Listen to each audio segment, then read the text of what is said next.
In 1992, when the internet was still new, American novelist Neil Stephenson spoke about virtual reality, a virtual world where people would use digital avatars to live, work and play online. He called it the Metaverse, a blend of meta, meaning beyond, and verse from the word universe. He said this world, the Metaverse, would be the successor of the internet, an escape of sorts from a dystopian reality. What kind of dystopian reality? This is the picture he painted. The global economy has collapsed, federal governments have lost their power, and a handful of giant corporations control the world. That was his projection 3 decades ago.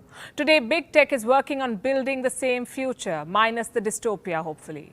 As we speak, tech giants like Apple, Microsoft, Google, and Facebook are racing to claim the Metaverse, a virtual universe that will coexist with the physical one. Facebook has even changed its name to Meta to stay on top of the curve. To a lot of their users, Metaverse may sound like an idyllic place to spend time, especially now when the pandemic has locked us down. For 2 years now, human contact has been the casualty. Enter Metaverse, with a promise to revolutionize our lives, to become an extension of the physical world.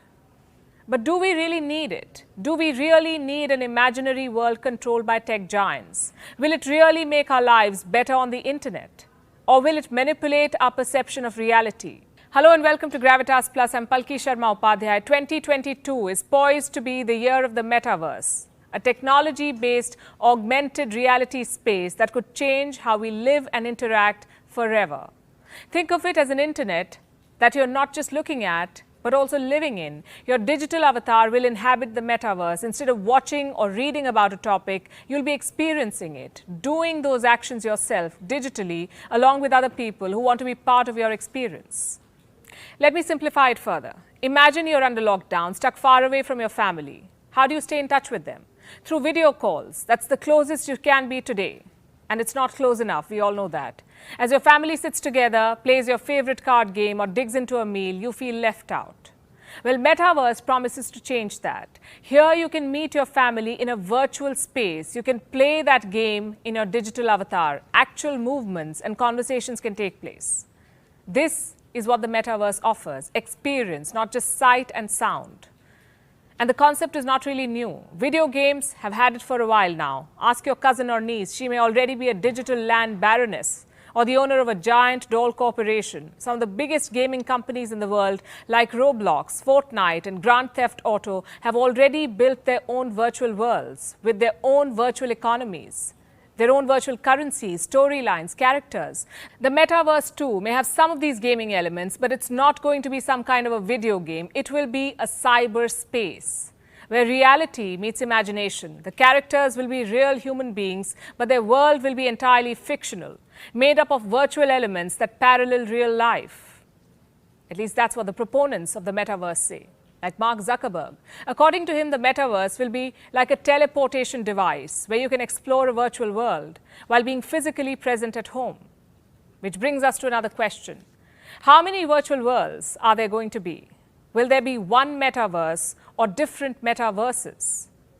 Going by the kind of investments being made, it's safe to say that we'll be spoiled for choice. There are different virtual worlds in the making. Facebook wants to be the biggest one, but it's not the only one in pursuit.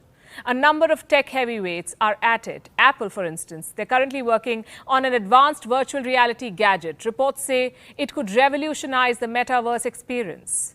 Google is said to be working on an innovative augmented reality device. This, we are told, will create a separate and unique Metaverse platform. Microsoft has also joined the race. It's creating a digital world called Mesh. This will incorporate virtual experiences directly into Microsoft Teams. Then we have Disney. It's apparently creating a Disney-themed Metaverse. It would be an extension of Disney's films and streaming service. Even governments are betting on it. In 2021, the South Korean government announced the creation of a national Metaverse alliance. What will they do? Bring different virtual worlds under one umbrella. Barbados is one step ahead. It plans to set up an embassy in the Metaverse, believe it or not. Last year, they signed an agreement. They tied up with a crypto-backed virtual world to set up a digital diplomatic mission. In the United States, the city of Santa Monica did something similar. It partnered with a Metaverse company to launch a digital version of Santa Monica, a version where players can win rewards by collecting items hidden at various locations in the city. Of course, the digital version of it. So almost everything everywhere is becoming the metaverse. It's no more just an experiment by a few tech geeks. It's becoming an inevitable alternative to reality. So resisting it or being in denial is a bad idea.